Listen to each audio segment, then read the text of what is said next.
It is said that to a hammer, everything looks like a nail. So I suppose for me, as a Hebrew roots Bible teacher, Acts chapter 10 looks like one of those places in the Bible that needs to be attacked with great vigor. Therefore, as we enter our second week of studying Acts chapter 10, we're going to continue to move deliberately and carefully, and we're going to dissect this chapter as it plays a crucial role in Christian and Messianic doctrine. Now, I suspect that what we discussed last week, concerning especially the second paragraph of chapter 10, about the sheet of the animals coming down from heaven, was challenging to absorb due to the many nuances that are present there and the difficulties of using terms that Christians aren't used to hearing. If it was challenging or it was confusing for you, don't feel bad about it. It is indeed complex. That said, it is critical that we understand the intended meaning behind those four-legged beasts and the other creatures in that sheet that descends from heaven as thoroughly as we can, because frankly, it has been poorly interpreted and taught for centuries by some of our greatest and most recognized Bible scholars. And this is due to two factors. First, a built-in denominational and doctrinal bias that ignores the plain meaning of the passages. And second of all, a lack of knowledge about Judaism and the synagogue and halakha and ancient Jewish culture in general that prevents an otherwise superior Bible scholar from seeing what is actually occurring in its historical context. The result has been some Christian doctrine that's not only incorrect, but it fosters anti-Semitism and a powerless, casual Christianity that we see present in our day. Now, I want to review with you just a bit from last time, but also to add some additional information and explanation in hopes of helping you to grasp this as best you can before we continue with the next several verses of Acts chapter 10. It's a little like the importance of first being comfortable with basic math. Addition, subtraction, multiplication, division, before you move on to algebra. Now I'm going to begin by giving you an example of the nature of the problem that Bible students wrestle with in trying to discover the truth of Acts chapter 10 by quoting to you from perhaps the most authoritative modern commentary on the book of Acts in publication today as authored by the Venerable F.F. Bruce. Now, I ask you to listen very carefully to what he says about the nature and the plain meaning of this passage. But then notice how, despite admitting the truth, he'll then do an about-face and revert to his doctrinal stance to replace it. In his commentary on the book of Acts in reference to Acts 10, verses 9 through 19, and you'll recognize this in a moment, F.F. Bruce says this: "This divine cleansing of food in the vision is a parable of the divine cleansing of human beings in the incident to which the vision leads up. It didn't take Peter long to understand this. God has taught me," he says later in the present narrative, "to call no human being profane or unclean." So F.F. Bruce fully acknowledges that the vision Peter witnesses is a parable. That is, it's not literal, but rather it's a simple story using commonly known objects and items symbolically to get a point across. The sheet full of animals is meant to represent something else entirely. I want to give you an example of how a parable works, using one we're all familiar with, the parable that Yeshua told about the 10 virgins. That took place in Matthew 25, starting in verse 1. We hear him say this. This is Yeshua speaking now.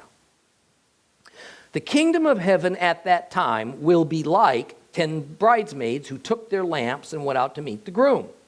5 of them were foolish, 5 were sensible. Now the foolish ones took lamps with them, but no oil, whereas the others took flasks of oil with their lamps. Now the bridegroom was late, so they all went to sleep.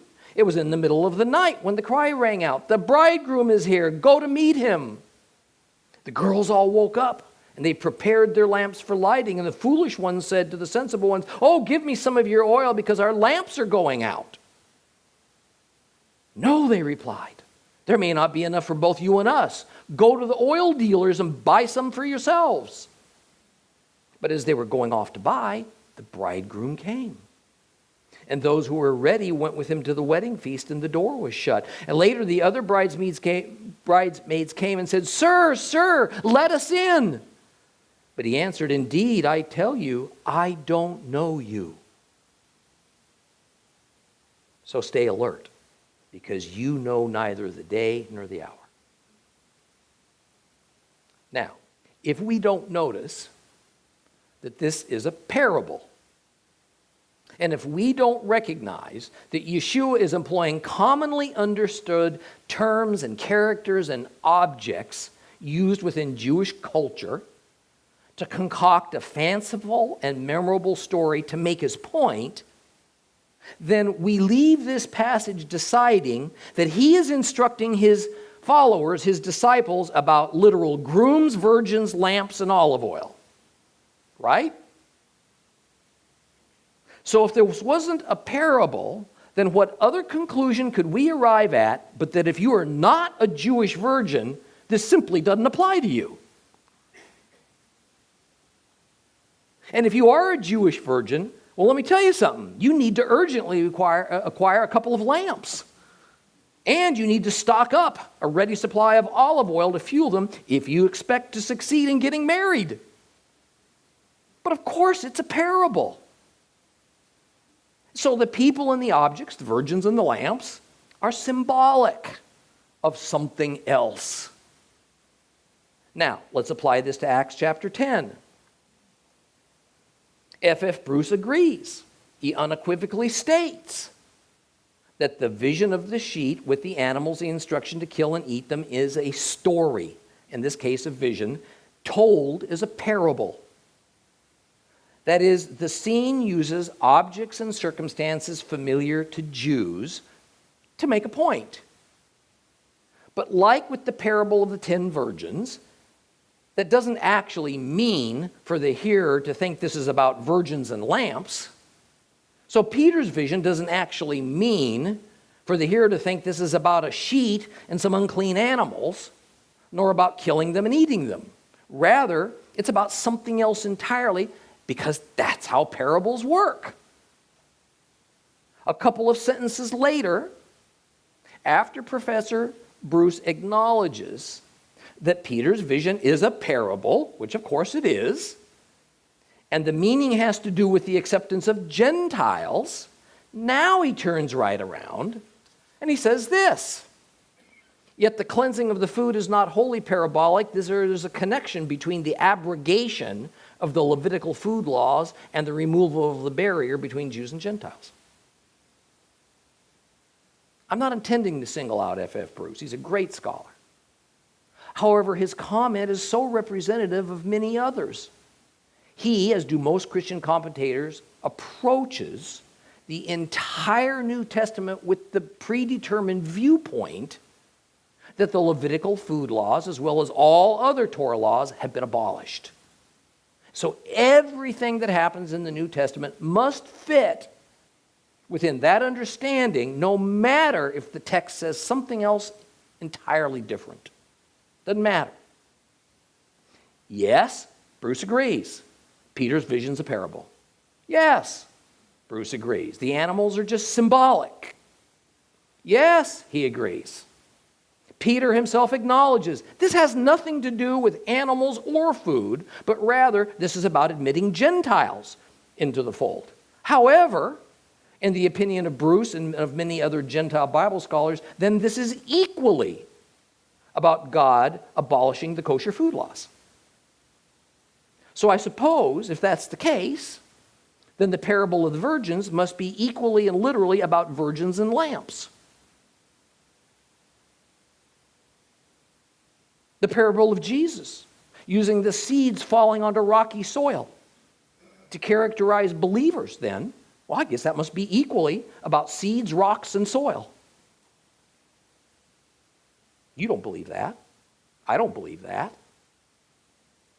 Man, I hope you can see this odd conclusion that makes this one parable, Peter's vision, out of all other parables in the Bible, different.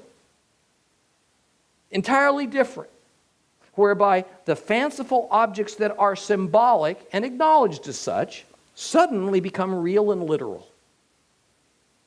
Why would Bruce and others claim such a thing? Because it is his and their foundational Christian doctrine, regardless of what the Bible actually says, that Gentile Christians have no duty to follow God's food laws because Christ abolished the law. Something which Christ explicitly said, no, he didn't. I don't ever want to miss an opportunity to revisit this foundational teaching of Messiah Yeshua. We're going to do it again, and we're going to do it again, and we're going to do it again. Matthew 5:17 through 19. Do not think that I have come to abolish the Torah or the prophets. I have come not to abolish them, but to complete them. Yes, indeed, I tell you that until heaven and earth passes away, not so much as a yud or a stroke is going to pass from the Torah, not till everything that must happen has happened. So whoever disobeys the least of these commandments, and they teach others to do so, are going to be called least in the kingdom of heaven. But whoever obeys and teaches them, they will be called great in the kingdom of heaven. I mean, this statement by Yeshua can't be any more definitive. He bluntly says he didn't abolish the Torah, the law. He says it. Then he expands upon it, and he warns against teaching against what he just said. So admittedly, this statement forms the nucleus of my worldview about Yeshua and the relation of the law of Moses to believers, and from it, I have full confidence to challenge church doctrines that are not in compliance with this commandment from Christ. Outside of salvation, there is no other issue of this magnitude than our understanding the place of the law of Moses in the life of a believer. And while I don't have all the answers about how to do it, without doubt the law of Moses remains, and we are to obey it.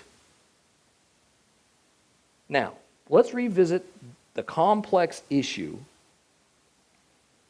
of the conversation between Peter and God, whereby Peter was in a trance, and essentially he was having what we might call an out-of-body experience. Now, this is important because it explains his vision on Jewish terms, which of course is how it's told. And after the heavenly voice tells Peter to kill and to eat the unclean animals in the sheet, Peter responds with no, because he's never eaten such things. No doubt Peter thought this was a test, because otherwise he wouldn't have emphatically refused. In Acts 10:14, Peter adds the statement that he's never eaten anything common or unclean. And the complete Jewish Bible, along with most other English Bible versions, replaces the word common with either unholy or unclean. Some Bibles will replace the word common with the word profane. Unholy, unclean, and profane are all incorrect translations. The Greek word is koinos. It means common. That's the proper translation. It is the same word from which we get the type of Greek that the New Testament is written in, Koine Greek, common Greek, the Greek of everyday language and conversation. In biblical terms, however, common is not an adjective that means something that is regularly done or is ordinary. Rather, common is a spiritual status assigned to certain objects and to certain people. The three possible states of spiritual status for humans and objects, and this is all spelled out to us in the Torah, are holy, common, or unclean. Those three. Holy means sanctified, set apart for God. Common means something that has not been set apart for God. But it doesn't mean evil or wicked or bad, and it sure doesn't mean unclean. Common is a kind of neutral state that exists in between holy and unclean. And the third possible spiritual status is unclean. Now, unclean is a condition of defilement. That means an object or a person is not suitable for use by God. And to try to use an object or a person in its unclean state for such purpose is indeed wicked. Unclean, follow me. Unclean is a condition that's caused by something. Nothing in its naturally created state is unclean. Nothing. Unclean food is food that has in some way become contaminated or mishandled. Unclean food is otherwise kosher food, but something has ritually defiled it. Thus, unclean food can't be consumed. But if it hadn't been defiled, it could have been. What's important for us to understand is there is no such designation in the Bible as common food. Common is not a food category, nor is it a God-ordained condition of edible items. Common doesn't apply to food. Holy food is a food category. And it is kosher food that has been used for an altar sacrifice. Only priests are allowed to eat certain portions of that holy food that have been brought as a sacrificial offering. So, regular Jews, like Peter, they can't ever eat holy food. Ever. Rabbi Joseph Shulam points out that there is a food category called chulin, that refers to kosher food that has not been used for sacrifices, so regular Jews can eat it. It's the category name for everyday food that regular Jews eat. So the rule is regular Jews eat chulin food, while only priests can eat holy food. In fact, according to God's laws, the only food that regular Jews can eat is chulin. However, if that's true, then Peter's statement becomes all the more strange, because Peter claims he's never eaten food from the very food category, chulin, that is the only food category a regular Jew is allowed to eat from, because Peter's not a priest. I hope you're beginning to see the dilemma of this verse. It doesn't make any sense when we take it in its normal English meaning. But there's an obvious solution to this dilemma. Told you last week, in the end, just like what F.F. Bruce also says, what is happening here is that this vision is a parable. So food isn't the subject at all. Rather, it's just symbolic of something else. And soon we learn that that something else is Gentiles. This understanding then explains why a term that doesn't apply to food, that term is common, but it does apply to human beings, is being used in the vision of the animals. And this is also why Peter was so perplexed over the meaning of this vision, because taken literally, just like I've shown you when we break it down, it doesn't make any sense. Well, let's reread a portion of Acts chapter 10. Open your Bibles to Acts chapter 10. We're going to start reading at verse 17. If you have a complete Jewish Bible, that's page 1374.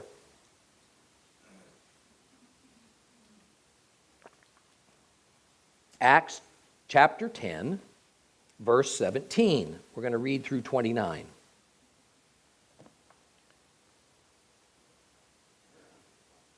Kepha was still puzzling over the meaning of this vision he had seen when the men Cornelius had sent, having inquired for Shimon's house, stood at the gate and called out to ask if Shimon, known as Kepha, was standing there. And while Kepha, that's Peter's, mind was still on the vision, the Spirit said, 3 men are looking for you. Now get up, go downstairs, and have no misgivings about going with them, because I myself have sent them.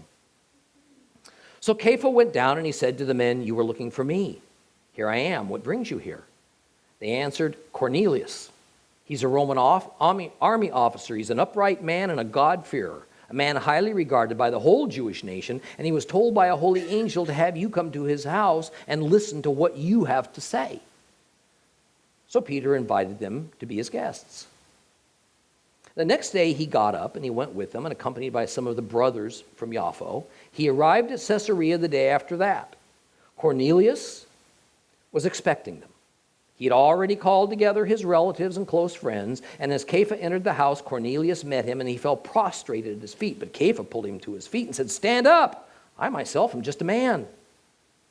And as he talked with him, Peter went inside and found many people gathered, and he said to them, you are well aware that for a man who's a Jew to have close association with someone who belongs to another people, or to come and visit him, is something that just isn't done. But God has shown me not to call any person common or unclean. So when I was summoned, I came without raising any questions. Tell me then, why did you send for me?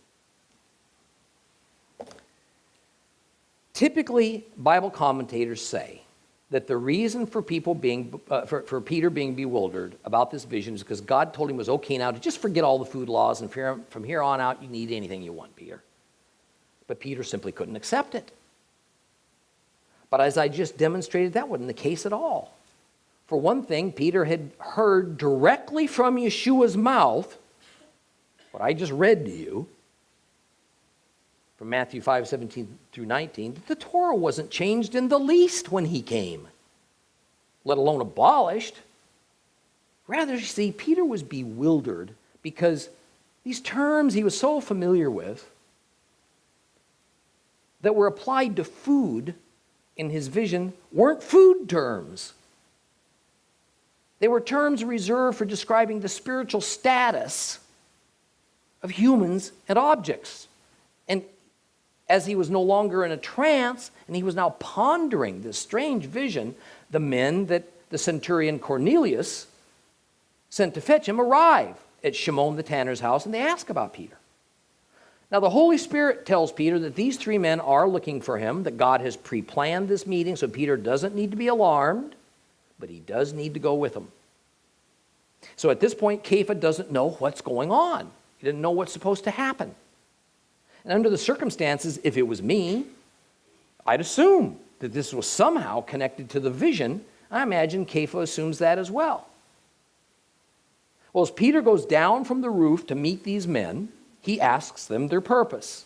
And they reply that they're here on the behalf of the Roman centurion Cornelius, and that he's an upright man and he's a God-fearer. This means to Peter that Cornelius is a Gentile who worships the God of Israel, but he has not been circumcised.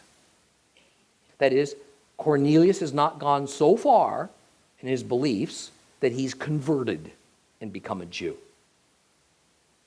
These men go on to explain that an angel appeared to their master, and he told them to send for Peter, and that they were assigned to go to Jaffa and escort Peter back to Caesarea.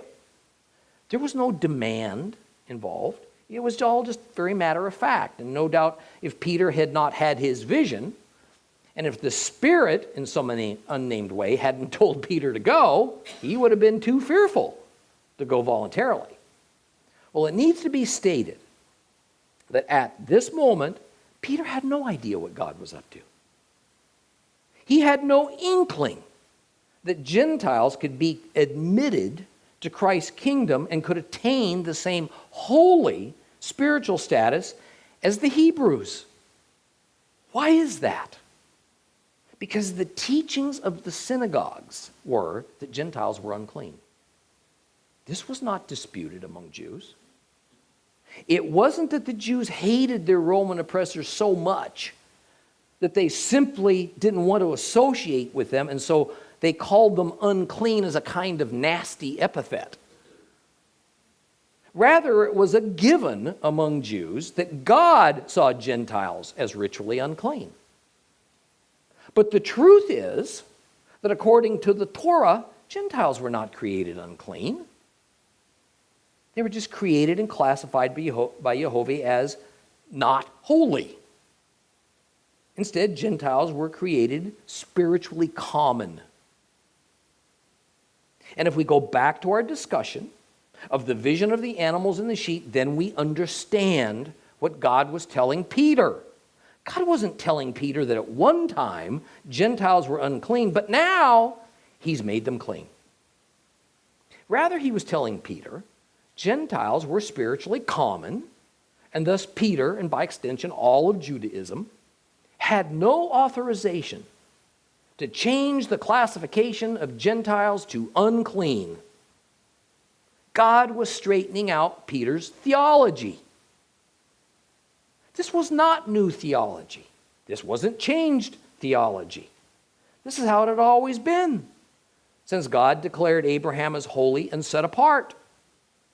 And thus, at that moment, they were divided. God divided and separated the human race into two parts: holy Hebrews and common Gentiles. But the synagogue authorities had created a doctrine that overturned God's commands, and now God was dealing with it, beginning with Peter and with Cornelius. Peter left with the men, but some of the other brothers, referring to believers, tagged along. Now, this was an unusual situation. Showed wisdom for Peter not to go it alone. And we find out in the next chapter that it was 6 believers that went along with him. And while Peter was traveling, which is about a 2-day journey, Cornelius was in the meantime gathering his relatives and his close friends to his house to hear what Peter would have to say to them. He understood that whatever it was, it would be highly important since God himself had arranged all this. Well, as Peter arrives, he sees this throng waiting for him. I imagine it embarrassed him to have a Roman centurion fall on his face before him, and this in front of all those people. So Peter quickly says, "Get up! He's only a man. He's not to be worshipped." Well, entering this Gentile into this Gentile's home, that was unfamiliar territory. Such an act was unthinkable to a Jew. And yet, here he was, and at God's instruction to boot. Peter feels he needs to explain this situation to Cornelius and to his family and friends before things get underway. And it's important that we hear what he says and the way that he meant it. Verse 28 in the complete Jewish Bible has Peter saying this. He said to them, "You are well aware that for a man who is a Jew to have close association with someone who belongs to another people or to come and visit him is something that just isn't done. But God has shown me not to call any person common or unclean." However, that's a very loose translation of what he said. Here is one that sticks more to the more literal, actual meaning of the Greek. You find this in the Revised Standard Version. And he said to them, you yourselves know how unlawful it is for a Jew to associate with or visit anyone of another nation. And God has shown me that I should not call any man common or unclean. So Peter says it is unlawful to be doing what he's now doing, which is to go and associate or go into the dwelling place of a Gentile. The Greek word being translated as unlawful is athemitos. Athemitos. It's a word that means to do something that's illicit, or it breaks a law code, or it's even criminal. Peter's not referring to the law of Moses. The law of Moses doesn't say anything about going into a Gentile's house. He's referring to halakha. He's referring to Jewish law, not the law of Moses. He's referring to tradition. So immediately Peter deals with the issue of the purity laws as it pertains to Gentiles. It's a touchy subject, to say the least. Peter understood and believed that Cornelius was a God-fearer, a Gentile that worshiped the God of Israel. So idolatry was of no issue. Nevertheless, it didn't change Cornelius' status from being a Gentile. So ritual purity issues, as far as Jews were concerned, remained. Food was an especially big issue, of course, as it was the central part of Middle Eastern hospitality. But food wasn't the only showstopper from the Jews' perspective. As I mentioned, idolatry was another major issue, as it was standard, you see, for Gentiles to have God images in their homes. Blasphemy was also an issue, as were all the loose sexual morals of Gentiles as compared to those of the Jews. But then Peter says that God has shown him that he should not call any man common or unclean. Again, the Greek word koinos is used, meaning common. The Greek word akathartos is used, meaning unclean. So in the intervening 72 hours, that's all we're talking about here, 72 hours since Peter's vision and his arrival at Cornelius' home, the meaning of this vision parable has become clearer to Peter. This is all about Gentiles, and it's all about their spiritual status before God. Yet, while it's rather easy for us to understand why Peter would say that God showed him not to call any man unclean, we can get that. It's a lot less easy to understand why he'd say that no man should be called common. I mean, recall there's only three possible spiritual statuses for a human being: holy, common, and unclean. So on the surface, it seems as if Peter is saying that God has just eliminated two of the three possible spiritual status conditions for humans: common and unclean, which only leaves holy. So are we to take from this that Peter and God now see all human beings on this planet as holy? No, of course not. So what exactly does this mean to communicate? Well, first of all, we have here humans talking in the usual way. Neither Peter nor Cornelius are theologians or scholars. So saying any man is not meant to be precise as in every human being in existence. What Peter and God are saying is, A Gentile is not unclean, and he shouldn't be called such. And B, that while common has been considered as the natural spiritual status for Gentiles, that indeed being elevated up to a holy status, like Hebrews are, is possible for Gentiles. So Gentiles aren't permanently relegated into the common status, and nothing can change that. But no doubt Peter didn't understand the breadth and the depth of this new revelation. In fact, it would be mostly Paul that would try to articulate what this meant for Gentiles. And then, of course, the relationship between Jews and Gentiles in light of Christ's advent. I do want to repeat this. This was not new theology. This was not that Christ's death had changed the spiritual status of Gentiles automatically from unclean, first of all, because Gentiles weren't unclean. It was only new halakha for Peter and for virtually all Jews. God was only reinforcing and instructing what had always been. He wasn't changing the status of Gentiles. They were still common.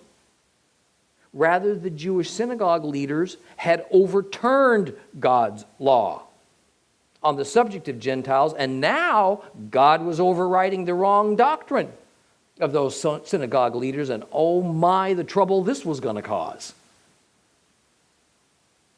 But, and it is not yet clear to Peter that this is the case, Gentiles who accepted Christ, well, they could be elevated from their status as common up to holy.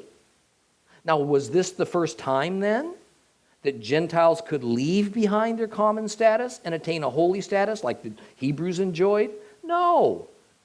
Gentiles had always had the option of leaving behind home, family, and nation and becoming a Hebrew. Such an offer was open to both male and female Gentiles. Ruth being one of the most famous cases of an unmarried woman making the decision on her own to become a Hebrew, as she was a foreign widow. But the only means for a Gentile to gain holy status before Christ was for them to become a Hebrew. Yeshua's death and resurrection indeed changed that. Now, through faith and trust in him as the Messiah and as God's Son, Gentiles could attain the spiritual status of holy. They did not have to first become Hebrews. But it took time before this understanding took hold among the believing Jews. This then raised another sensitive and contentious issue, because to become a Hebrew, a male had to be circumcised. And from the Jewish believers' viewpoint, why would a Gentile want to have a Jewish Messiah if he also didn't want to be Jewish? Since for Jews, circumcision was the primary outward symbol that separated Hebrews from Gentiles, it still made no sense to most members of the way how a Gentile could hope to accept Yeshua if he wasn't going to accept circumcision. And in a few more verses, we see that this issue arises in force, as we're going to hear of the circumcision faction intervening. And this faction was embedded within the body of Jewish believers.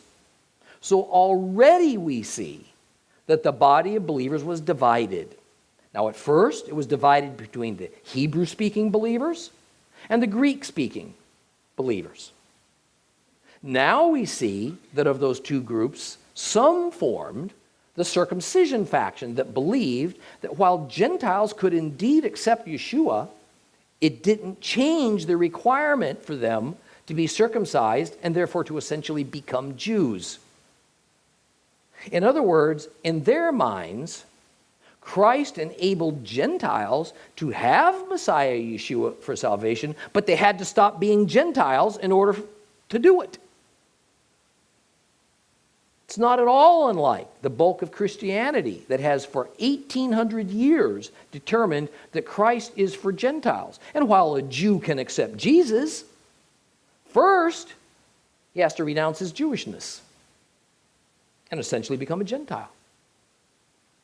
One of the core missions of Seed of Abraham Ministries Torah class is to put the truth to this wrong-minded, man-made doctrine. Jews do not have to leave their Jewishness behind to accept Messiah. Yeshua came as the Jewish Messiah. We'll finish up Acts chapter 10 next time.